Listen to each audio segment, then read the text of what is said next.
Hello and welcome to Hadley Junction on this, the 31st of December 2024.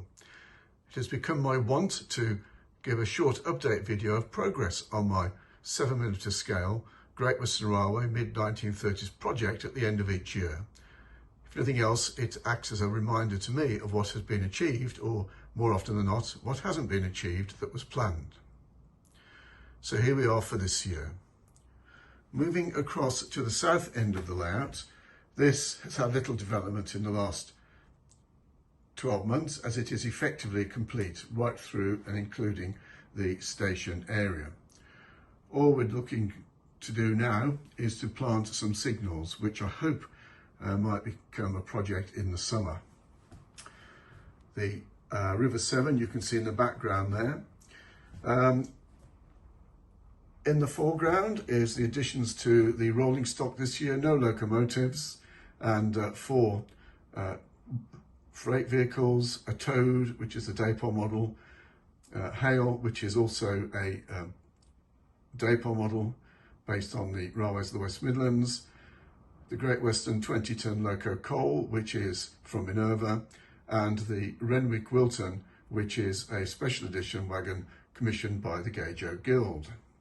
So it's about to here that we got to last year, and now the scenery has been completed along the back of the layout round as far as the loco shed. Most of the work in the last 12 months has been spent on this loco shed area. The shed walls were marked out for me by Dave Morehouse before he went off to return to his home in County Durham, so it has been completed by myself. Windows and doors are from York Model Making, painted by myself. The slates on the roof are the York Model Making self-adhesive slates, which I'm quite impressed with. Otherwise, it's essentially plastic card. There are 2 lights inside the shed, and there is a little bit of, as you can see through the door, there are some cabinets and a toolmaker's bench. The parachute tank is not strictly correct for the Great Western Railway, it's the Bachmann model, but for the time being it will do, and I'll try and make a better one in the fullness of time, more appropriate to the Great Western Railway. You can see all along the rear of the layout, up as far as this tree, we have completed the background scenery. The hut there has not been placed yet permanently on the layout. A little bit more work to do in that area.